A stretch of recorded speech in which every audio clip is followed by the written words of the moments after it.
Aujourd'hui, on va parler de la PS4 Pro, la nouvelle console que Sony a annoncée. Normalement, si vous êtes un peu fan de high-tech et tout ça, si vous vous intéressez un peu, vous devez déjà un peu la connaître.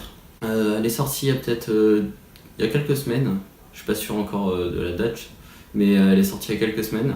Et donc, aujourd'hui, je vais vous parler de comment Sony a réussi à me convaincre d'acheter cette console.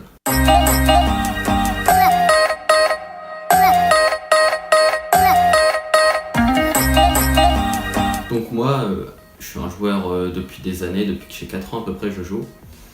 Et depuis 1 an je joue sur PC, donc j'ai un PC de jeu. Normalement si vous voulez la configuration elle sera dans la description.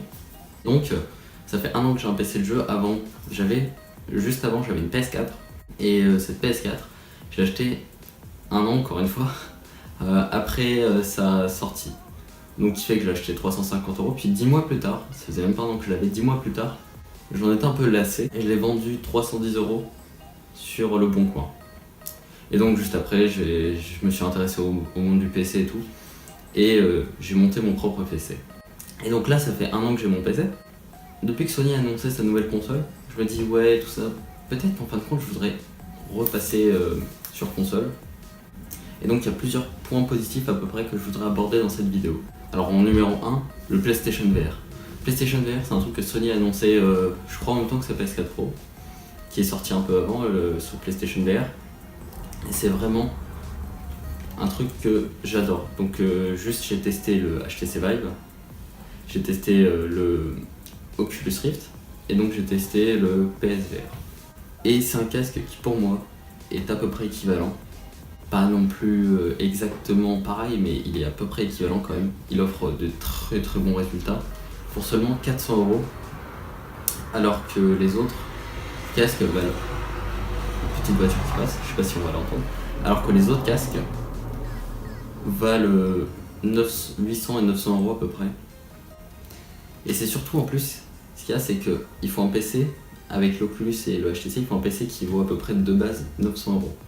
Donc 900€ plus 900€, ça fait 1008. Alors qu'avec le PSVR, si on veut tester la réalité virtuelle, il nous faudrait 400€ de console et 400€ de casque. Donc c'est, au niveau du prix, ça n'a rien à voir. C'est 2 fois moins cher pour une expérience qui est à peu près égale. Et donc par exemple, c'est pour ça que le PlayStation VR est en train de dépasser les ventes du HTC et de l'Oculus Rift, alors qu'ils sont sortis 1 an avant. Le deuxième point que je voudrais aborder, c'est la 4K. Par exemple, moi je sais que d'ici même pas 1 an, je vais peut-être prendre une télé 4K.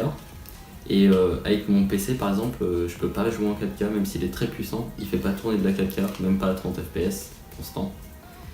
Donc 60, n'en parlons pas, alors que la PS4 fait tourner à peu près de la 4K.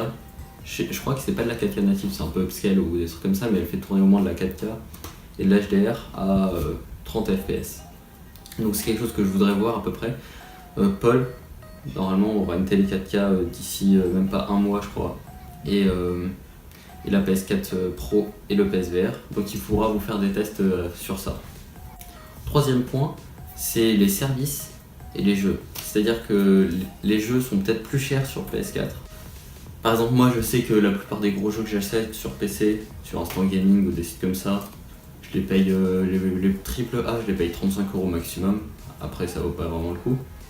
Alors que sur console on va les payer peut-être plus cher, genre 50€ et tout ça. Mais en plus, on a des jeux avec le PS Plus, beaucoup de fois plus. Et donc les jeux avec le PS Plus, moi j'en ai beaucoup, vu que j'avais une PS4 avant. Et j'ai déjà aussi une grosse bibliothèque PlayStation. Et souvent des jeux de qualité, par exemple Rocket League ou des trucs comme ça, deuxième voiture qui passait par ça. Je sais pas si on va encore vous l'entendre, mais j'ai beaucoup de jeux avec le PS Plus. Et ça m'embêterait un petit peu de les laisser comme ça de côté, alors que je pourrais y jouer. Et c'est surtout un truc vraiment qui est plus intéressant chez le monde des consoles, c'est le confort de jeu. C'est-à-dire que par exemple Windows, il y a des bugs, il faut souvent installer les drivers, les trucs comme ça prend du temps. Alors que sur console, vraiment on rentre le jeu, on rentre la galette et direct on peut commencer à jouer. Non, je crois que maintenant il faut l'installer et tout le jeu, mais on peut direct commencer à jouer, il n'y a pas vraiment de problème logiciel. Moi je sais que souvent mon ordi avec Windows, il y a des problèmes logiciels et tout, je suis obligé de le formater quelques fois. C'est un peu long à démarrer un PC en plus.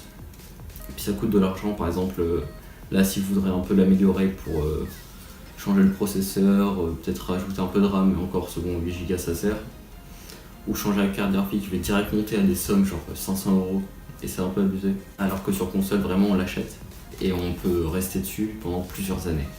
Et donc j'ai à peu près tout dit, tout ce que je voulais dire en tout cas. Je sais pas ce que vous en pensez vous par rapport à la PS4 Pro, peut-être aussi dans un an la Xbox Scorpio et tout ça. Si vous avez des commentaires, enfin des trucs à dire, des suggestions, tout ça, vous pouvez les mettre dans les commentaires en bas. De toute façon on répond à tous les commentaires habituellement.